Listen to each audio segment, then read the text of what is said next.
மே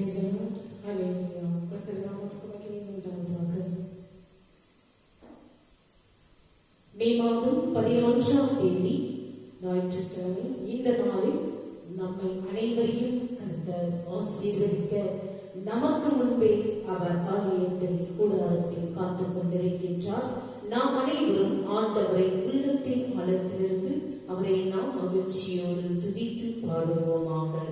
இன்றைய நாளில் நாம் உங்களுக்கு கொடுப்பது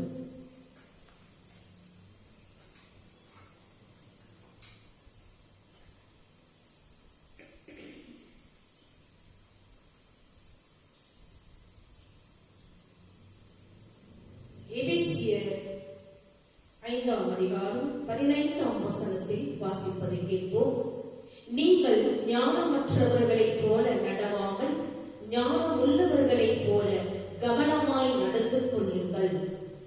எபேசியர் 5ஆம் அதிகாரம் 15இல் வாசித்து பாருங்கள்.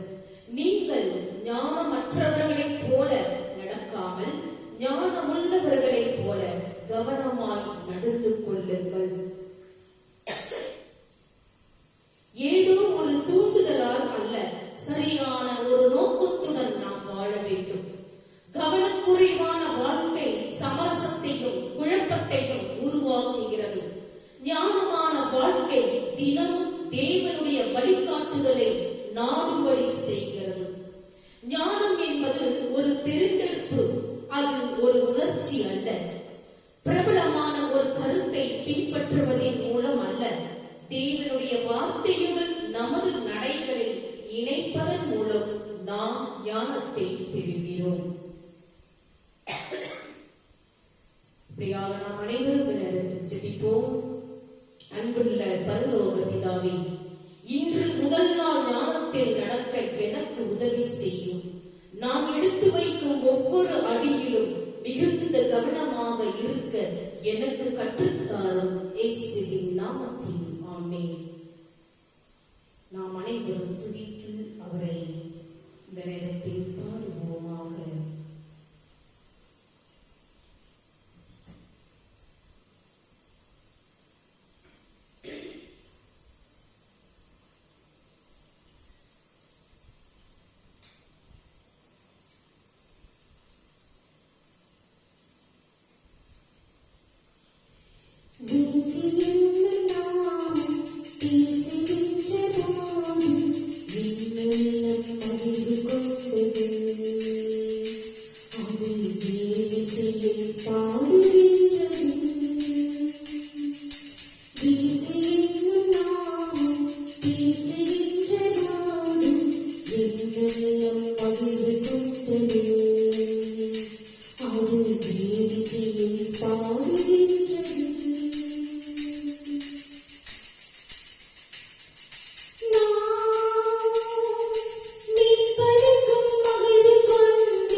ஒரு சோதரராய்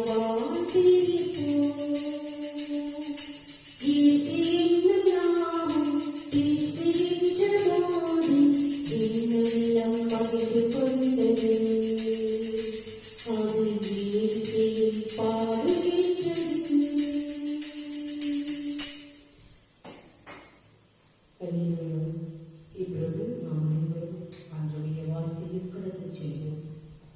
நாம் இதை உங்களுக்கு ஒவ்வொரு ஞாயிற்றுக்கிழமையிலும் உங்களுக்கு இதை எடுத்துக்கொண்டே இருக்கின்ற இந்த வார்த்தைகளை இயேசுவின் வார்த்தையில் ஜீவன் உள்ளது, உயிர் உள்ளது. இதை நீங்கள் மறுப்பதற்கு ஒன்றுமில்லை. ஆகையால் நீங்கள் ஒவ்வொரு நாளும் ஆண்டவருடைய வார்த்தைகளை உங்கள் நாவினால் உச்சரியுங்கள் என்று தாழ்மையோடு கேட்டுக்கொள்கிறேன்.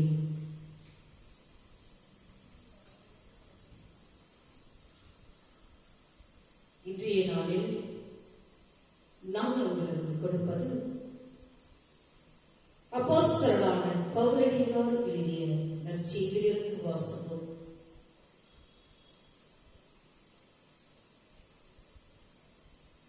மனித திட்டங்களின் மீது தேவனின் இறையாண்மை, மனித திட்டங்களின் மீது தேவனின் இறையாண்மை.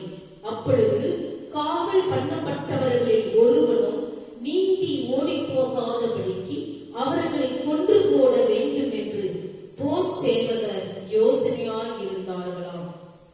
அப்போஸ்தலரான பவுலடியார் 27ஆம் அதிகாரம் 42 நீங்கள் வாசித்து கேட்டு மீண்டுமாக நீங்கள் அனைவரும் ஒவ்வொரு நாளும் ஆண்டவருடைய வார்த்தையை கடந்து செல்லுங்கள்.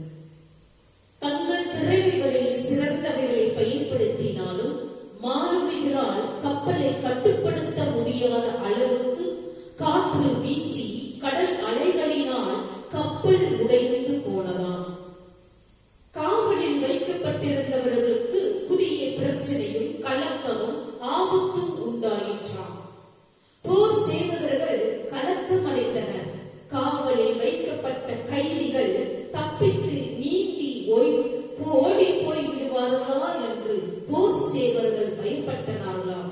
எனவே கைதிகள் நீந்தி கரையேறி ஓடி போகாதபடிக்கு அவர்களை கொன்று போட வேண்டும் என தீர்மானித்தார்களாம். தங்கள் யோசனையை 160 இடத்தில் கூறினார்கள். ரோம சட்டப்படி கைதி ஒருவன் தப்பினால் அந்த கைதியின் தண்டனையை கைதியின் காவலுக்கு பொறுப்பாயிருந்த போர் சேவகனை பொறுப்பேற்க வேண்டுமாம். அந்த கைதிக்குரிய தண்டனையை அவனே பெறுவான். அப்போஸ்தலரான பவுலடியார் 12ஆம் அதிகாரம் 19 வாசித்து பாருங்கள். 16ஆம் அதிகாரத்தில் 27ஆம் வசனத்தை வாசித்து பாருங்கள். குழப்பத்தில் சில கைதிகள் தப்பிவிடக் கூடும் என்பதாலும் எந்த ஒரு போர் சேவகனும் சிங்கத்திற்கு இரையாக விரும்பவில்லை என்பதாலும் கைதிகளில் ஒருவனும் நீந்தி சென்று தப்பிவிடாதபடி அவர்கள் எல்லோரையும் கொன்றுவிட வேண்டும் என்பதில் தீர்மானமாயிருந்தார்களாம். ஆனால் தேவன் தமது இறையாண்மையை பயன்படுத்தி மனிதர்களின் திட்டங்களை தமது நோக்கத்திற்கு ஏற்றவாறு வழிநடத்தினார். மனிதர்களின் திட்டங்கள் தேவனின் திட்டங்களுக்கு உட்பட்டவைகளே. தேவனின் இறையாண்மை என்பது எல்லா படைப்புகளையும் ஆளவும் ஆட்சி செய்யவும் அவருக்கு இறுதி அதிகாரமும் உரிமையும் உள்ளது என்பதாகும். அவரே எல்லாவற்றையும் ஆள்பவர், கட்டுப்படுத்துபவர், அனைத்தையும் தீர்மானிப்பவர் கர்த்தர் ஒருவரே. அவருடைய அதிகாரத்திற்கு மேலானவர் ஒருவரும் இல்லை இந்த உலகில். எல்லா காரியங்களையும் தம்முடைய சித்தத்தின்படி செய்கிறவர். தமது இறையாண்மையின் மூலம் மனித இனத்தை ரட்சிக்கும் திட்டத்தை செயல்படுத்துகிறவர். நம்முடைய வாழ்க்கையில் நடக்கும் அனைத்து நிகழ்வுகளும் தேவனுடைய திட்டத்தின் ஒரு பகுதியாகும். அவருடைய நீதி, ஞானம் மற்றும் வல்லமை ஆகியவற்றையும் எடுத்து காட்டுகிறது. அவருடைய அதிகாரத்தை நம்புவதையும் அவரையே சார்ந்து இருப்பதையும் உணர்த்துகிறது. அவருடைய ஆலோசனையை நம் வாழ்க்கையில் இழந்திருக்கிறது. மனிதர்கள் தாங்கள் விரும்பும் எதையும் செய்ய சுதந்திரம் பெற்றுள்ளனர்.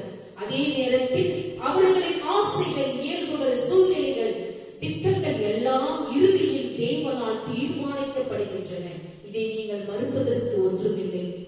மனிதர்களின் செயல்களை கட்டுப்படுத்தவோ மாற்றி அமைக்கவோ தேவனால் முடியும். தமது திட்டங்களை நிறைவேற்ற மனித சுதந்திரத்தையும் பயன்படுத்துகிறார். தேவன் எல்லா மக்களும் ரட்சிக்கப்படவும் சத்தியத்தை அறிகிற அறிவை அடையவும் விரும்புகிறார். 1 தீமோத்தேயு 2ஆம் அதிகாரம் 4இல் வாசித்து பாருங்கள். 2 பேதுரு 3ஆம் அதிகாரம் 9இல் நீங்கள் வாசித்து பாருங்கள். உங்களுக்கு நன்றாக புரியும்.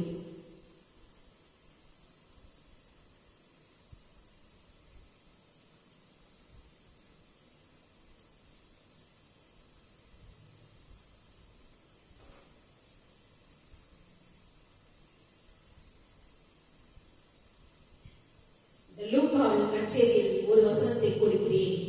9ஆம் அதிகாரம் 1-2 வாசித்து பாருங்கள்.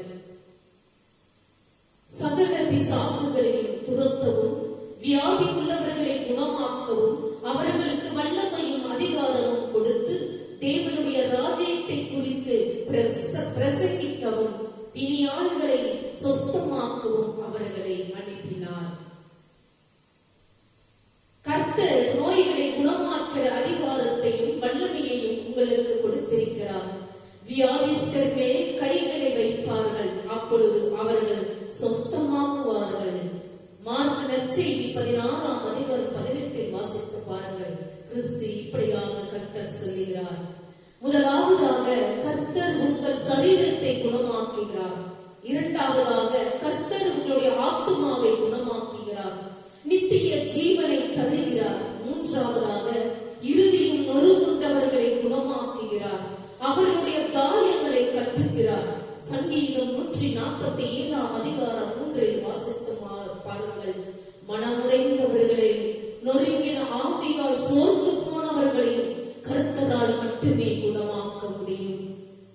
நான்காவதாக பிசாசினால் வருகிற சகல நோய்களையும் குணமாக்கும் அதிகாரத்தை தருகிறார். ஐந்தாவதாக இயற்கையினால் வரும் வியாதிகளை குணமாக்கும் அதிகாரத்தை தருகிறார். ஆறாவதாக தோஷங்களை குணமாக்குகிறார். ஏழாவதாக மலட்டு கர்ப்பத்தை குணமாக்குகிறார். எட்டாவதாக சீர்கேடுகளை கர்த்தர் குணமாக்குவார். இந்த வசனத்தில் சீர்கேடு என்று சொல்லப்படுவது பின்மாற்றத்தை குறிக்கிறது. எனவே தேவ பிள்ளைகளே, கிறிஸ்து தன்னுடைய சுகமளிக்கிற வல்லமையையும் அதிகாரத்தையும் உங்களுக்கும் எனக்கும் தர விரும்புகிறார். நாம் அனைவரும் விசுவாசத்தோடு அதை பெற்றுக் கொள்ள வேண்டும். அப்படியாக இந்த நாளில் ஆண்டவர் அவருடைய வார்த்தையை இந்த நாளில் அவர் கொடுத்ததற்காக நன்றி செலுத்தி நாம் ஜெபிப்போம். கர்த்தாவே, எங்களுடைய நோய்களை குணமாக்குகிற அதிகாரத்தையும் வல்லமையையும் எங்களுக்கு கொடுத்திருக்கிறீர். நாங்கள் ஒவ்வொரு வியாதி உள்ளவர்களுக்காக ஜெபிக்கிறோம். அவர்கள் விடுதலையையும் சுகத்தையும் பெறுவார்களாக. இப்படியாக நாம் அனைவரும் ஆண்டவரை நோக்கி ஒவ்வொரு நாளும் ஜெபிக்கும் பொழுது கர்த்தர் நமக்கு இரட்டிப்பான காரியங்களை வாக்கி பண்ணுவார். இயேசுவின் நாமத்தினால் ஜெபிக்கிறோம் நல்ல தகப்பனே, ஆமென். இந்த நேரத்தில் நாம் அனைவரும் காணிக்கை பாடல்களை பாடி அவரை நாம் துதிப்போம்.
இப்பொழுது நாம் அனைவரும் நம்முடைய போஜனத்தில் பங்கு கொள்வோமாக.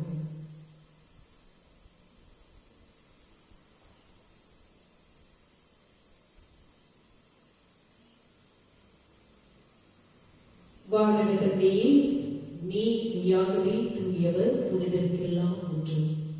ஆகவே உங்களுடைய தூய ஆவியை பொழிந்து இக்காமக்கியங்களை புனிதப்படுத்த வேண்டும் என மன்றாடுகிறோம். இவ்வாறு எங்கள் ஆண்டவர் இயேசு கிறிஸ்துவின் உடலும் இரத்தமுமாக எங்களுக்கு இவை மாறும் மனமாக அவர் பாடுபட மனம் உகந்து கையளித்த போது அப்பத்தை எடுத்து நன்றி செலுத்தி அதை பிட்டு தம் சீடர்களுக்கு அளித்து அவர் கூறியதாவது: அனைவரும் இதை வாங்கி உண்ணுங்கள், ஏனெனில் இது உங்களுக்காக கையளிக்கப்படும் என் உடல் என்றார். அவ்வளவே உணவருந்திய பின் கிண்ணத்தை எடுத்து உமக்கு நன்றி செலுத்தி வாழ்த்துரைத்து அதை தம் சீடர்களுக்கு அளித்து அவர் கூறியதாவது: அனைவரும் இதை வாங்கி பருதுங்கள், ஏனெனில் இது புதிய நித்திய உடன்படிக்கைக்கான என் ரத்தம். இது பாவ மன்னிப்புக்கென்று உங்களுக்காகவும் எல்லாருக்காகவும் சிந்தப்படும். இதை என் நினைவாக செய்யுங்கள் என்றார். நாம் அனைவரும் ஆண்டவருடைய உடலிலும் ரத்தத்திலும் ஒரு மனதோடு பங்கு கொள்வோமாக.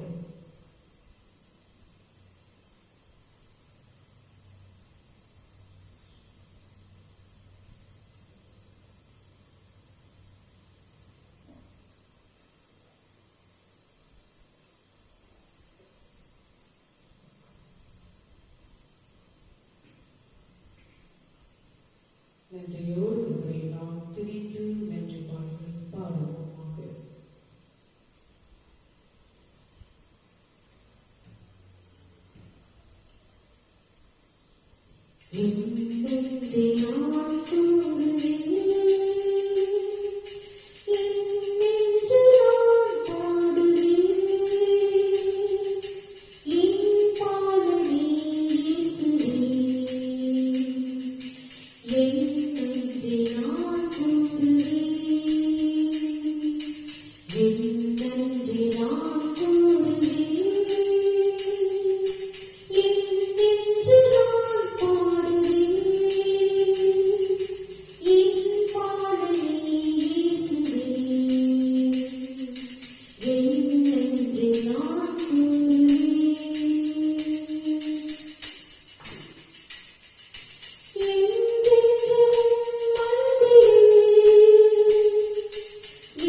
சர்வ வல்லமையுள்ள தேவனே, நீர் பூரண பரிசுத்தர் என்பதால் நாங்கள் உம்மை ஆராதிக்கிறோம். ஒவ்வொரு காலையிலும் புதிய கிருபையாலும் பலத்தாலும் எங்களை சந்தித்ததற்காக நாங்கள் உம்மை போற்றுகிறோம். பரலோகம் கீழிறங்கி மகிமை எங்கள் ஆத்துமாக்களை நிரப்புகிறது. வாழ்க்கையின் பலவீனத்தையும் எங்களை சுற்றியுள்ள சவால்களையும் ஆழ்ந்து உணர்ந்து இன்று உமது கிருபாசனத்தின் முன் வருகிறோம். மனசோர்வடைந்த காலங்களில் எங்கள் மகிழ்ச்சியாக மாறும் உமது வார்த்தைக்காக நன்றி செலுத்துகிறோம். துன்ப காற்றுகளுக்கு மத்தியில் விசுவாசத்தை உறுதியாக நிற்க எங்களை வைத்திருக்கும் உமது குமாரன் மூலமாகவும் உமது ஆவியின் மூலமாகவும் உமது நிலையான பிரசன்னத்திற்காக நன்றி செலுத்துகிறோம்.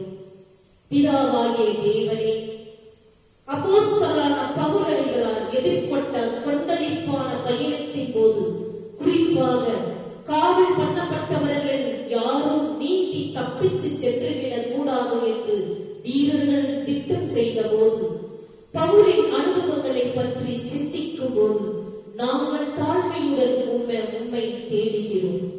உமது இறையாண்மையின் சித்தத்தின் மீது நம்பிக்கை வைக்க எங்களுக்கு ஒவ்வொரு நாளும் உதவும். மற்றவர்களின் பயங்களால் நாங்கள் அலைகழிக்கப்படாமல் உமது வாக்குத்தத்தங்களின் அஸ்திவாரத்தில் உறுதியாக நிற்போமாக. அச்சுறுத்தலுக்கு மத்தியிலும் நீர் பாதுகாப்பான வழியை ஏற்படுத்தி கொடுத்ததற்காக எங்கள் நன்றியை தெரிவித்துக் கொள்கிறோம். இந்நாளில் இயேசுவின் வல்லமை மிக்க நாமத்தில் ஜெபிக்கிறோம் எங்கள் ஜீவனுள்ள நல்ல பிதாவே, ஆமென். என் ஆத்துமாவே கர்த்தரை ஸ்தோத்திரி, என் முழு உள்ளமே அவருடைய பரிசுத்த நாமத்தை ஸ்தோத்திரி. என் ஆத்துமாவே கர்த்தரை ஸ்தோத்திரி, அவர் செய்த சகல உபகாரங்களை மறவாதே. நாம் அனைவரும் கண்களை மூடி ஆண்டவருடைய ஆசீர்வாதத்தை பெற்றுக் கொள்வோமாக. நம்முடைய ஆண்டவராகிய இயேசு கிறிஸ்துவின் கிருபையும் பிதாவினுடைய அன்பும் பரிசுத்த ஆவியுடைய அன்யோன்யம் ஐக்கியமும் நம்மோடும் நம்முடைய குடும்பத்தோடும் யாரெல்லாம் இந்த யூடியூப் சேனலை பார்த்துக் கொண்டிருக்கின்றார்களோ ஆண்டவருடைய வெளிச்சமானது உங்கள் மேலும் உங்கள் குடும்பத்தின் மேலும் பிரகாசமடையத்தக்கதாகவும் ஆண்டவர் வரும் மட்டும் உங்கள் மேல் சந்தோஷம் சமாதானம் என்றென்றும் நிலைத்திருப்பதாக. ஆமென். May God bless you.